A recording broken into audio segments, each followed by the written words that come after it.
Assalamualaikum warahmatullahi wabarakatuh. Saudara, dengan saya lagi Edi Mulyadi dari FNN. Saudara, ada berita agak lama hari Kamis tanggal 27 Mei, tapi menarik sekali menurut saya. Judulnya bikin kesal Jokowi, ada proyek waduk tapi tak ada irigasinya. Bikin kesal Jokowi. Aduh, ada proyek waduk tapi tak ada irigasinya. Saya bacain ya, menarik sekali dari Telegram. Eh, Presiden Joko Widodo menyoroti kualitas perencanaan program pemerintahan yang buruk. Hal itu tercermin dalam beberapa proyek yang tak karuan. Perencanaan program yang buruk ini menurutnya sering terjadi juga di proyek infrastruktur. Dia mengaku sejauh ini dia sering melakukan peninjauan di beberapa proyek.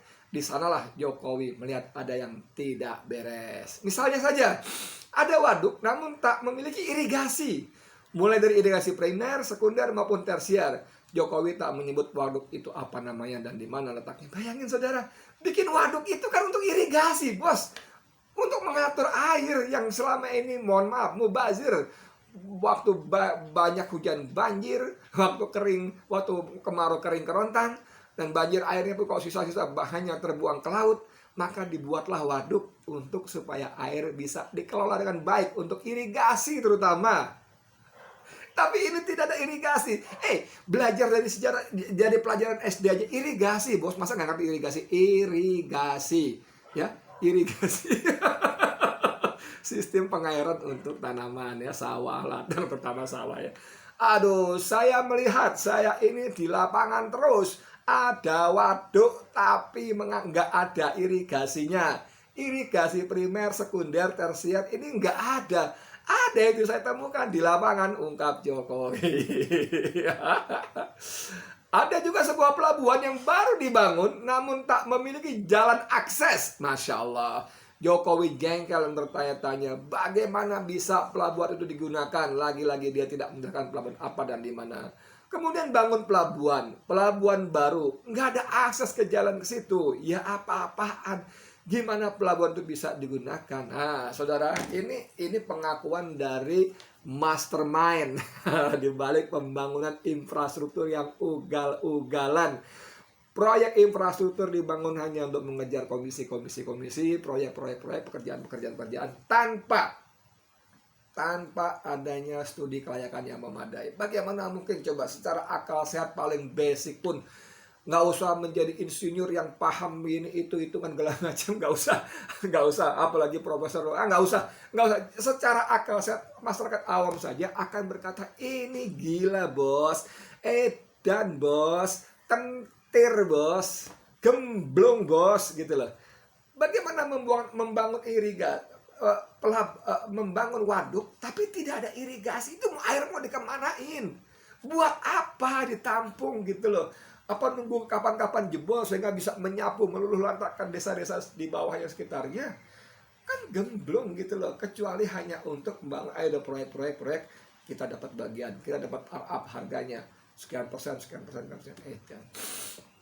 Bangun pelabuhan tidak ada akses jalan, lalu itu mau lewat mana? Truk lewat mana? Peti kemas lewat mana? Dari pelabuhan diangkut kemana? Lewat mana? Ke kawasan industri mana? Lewat jalan mana? Tidak ada akses. Ini sekali lagi gila. Ini uang kita, uang kita, uang rakyat Indonesia, dari APBN, dari utang. Dan kita lihat di anggaran 2021 ini, anggaran kesehatan sudah diturunkan karena dianggap pandemi sudah bisa dikelola, dikendalikan. Padahal di lapangan Satgas polisi semakin galak luar biasa terhadap rakyat Indonesia, khususnya dalam demo-demo. Kemarin kemarin masa di Pengadilan Negeri Jakarta Timur diangkut oleh polisi dengan dalih COVID. Anggaran kesehatan diturunkan tapi anggaran infrastruktur ditinjot lagi naik.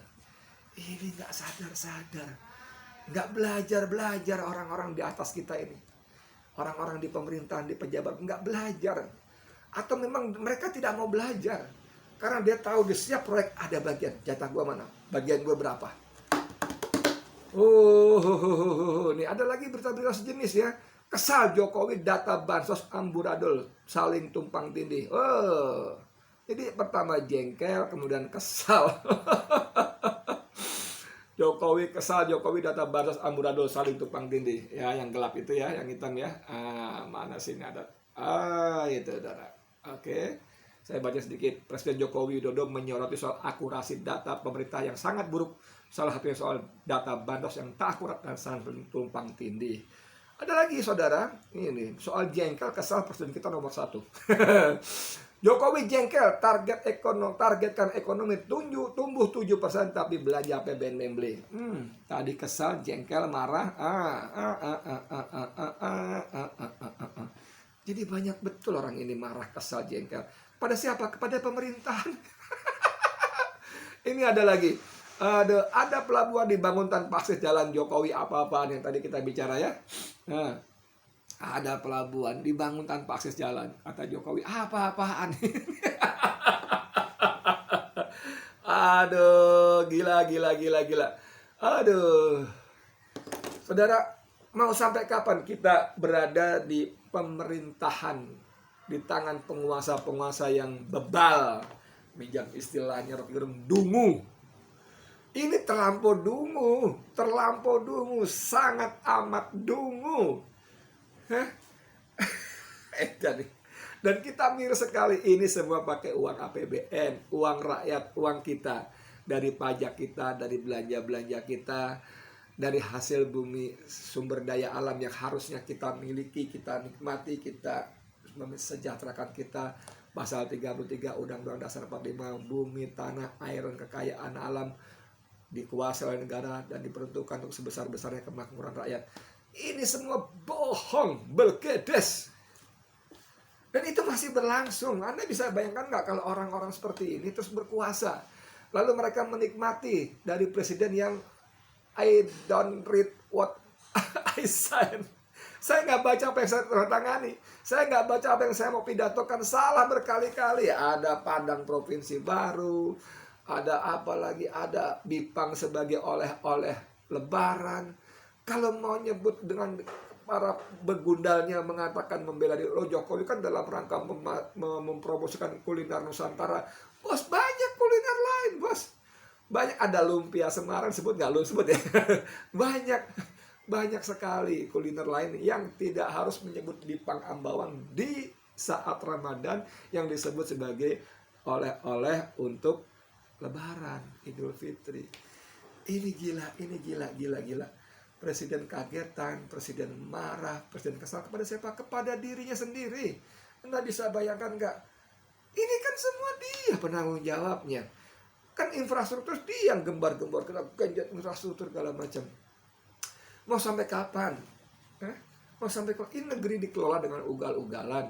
Ini negeri sedang tidak baik-baik saja. Kalau Anda berpendapat ini negeri masih baik-baik saja, aduh, edan bener. Edan sekali.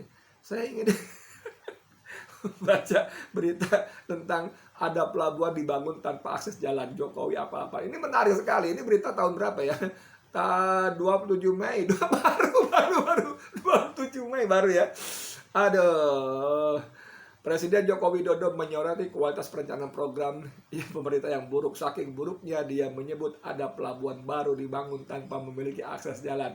Wow, menurutnya kualitas perencanaan perlu terus ditingkatkan. Jokowi melihat masih ada program yang tidak jelas ukuran keberhasilannya. Ini tidak jelas sasarannya. Anggarannya yang mau disasar apa? Tegas Jokowi dalam pembukaan rapat Koordinasi Nasional Pengawasan Irjen Pemerintah 2021, Kamis 27 Mei. Gila nggak? Perencanaan program yang buruk ini menurutnya sering terjadi juga di banyak proyek infrastruktur. Dia mengaku sejauh ini dia sering melakukan peninjauan di beberapa proyek. Di sanalah Jokowi melihat ada yang tidak beres. Misalnya saja ada waduk namun tak memiliki irigasi. Yang tadi ya kita baca ya, mulai dari irigasi primer, sekunder maupun tersier. Jokowi tak menyebut waduk itu apa namanya, ada di mana letaknya. Astagfirullahaladzim, ya Allah. Mungkin kita rakyat Indonesia terlalu banyak dosanya ya, sehingga kita diberi pemimpin seperti ini. Saya kira dosa kita juga sih memang. Tapi bukan berarti kalau kita pasrah, ya udah apa boleh buat ini dosa, kita mohon ampun pada Allah. Iya, mohon ampun wajib. Istighfar harus ya, wajib. Tapi bukan berarti belum kita pasrah. Udahlah, kita pasrah aja. Kita dapat takdir seperti ini karena kesalahan kita. No. Lakukan perubahan, lakukan perbaikan. lakukan apapun yang kita bisa. Ekonom Faisal Basri sudah mengatakan kalau rakyat diam saja maka penguasa akan semakin seenaknya. Dahsyat nggak? Bahkan dia sudah mempelopori tarik uangnya dari semua bank. Karena bank-bank itulah yang membiayai perusahaan-perusahaan milik oligarki untuk merusak alam, untuk mengeksploitasi kekayaan alam Indonesia, untuk mengambil uang sebanyak-banyaknya dari Indonesia. Bank-bank itulah yang memberi kredit kepada perusahaan-perusahaan tadi dengan menggunakan uang kita, uang rakyat Indonesia. Jauh sebelum itu, Kwik Kian Gi, ekonom sangat senior, orang dari etnis Chinese tapi punya gairah merah putih yang luar biasa. Dasar sekali Pak Kwik ini juga sudah menyatakan jauh-jauh sebelum Faisal Basri, tarik semua uang kalian. Waktu itu tapi Pak Kwik masih menyebut, pindahkan uang kalian dari bank-bank swasta yang dimiliki oleh para Taipan tadi kepada bank-bank BUMN. Waktu itu Pak Kwik masih berpendapat berhusnuzon ya, berpositif thinking, bank-bank BUMN itu bagus dikelola. Tapi Faisal Basri tarik dari semua bank, karena bank-bank BUMN pun punya peran besar dalam membesarkan, memperkuat, memperhebat perusahaan-perusahaan milik Taipan yang banyak merugikan bangsa dan rakyat Indonesia. Mas Jokowi, sampean marah, kesel, jengkel kepada siapa? Ya kepada sampean sendiri.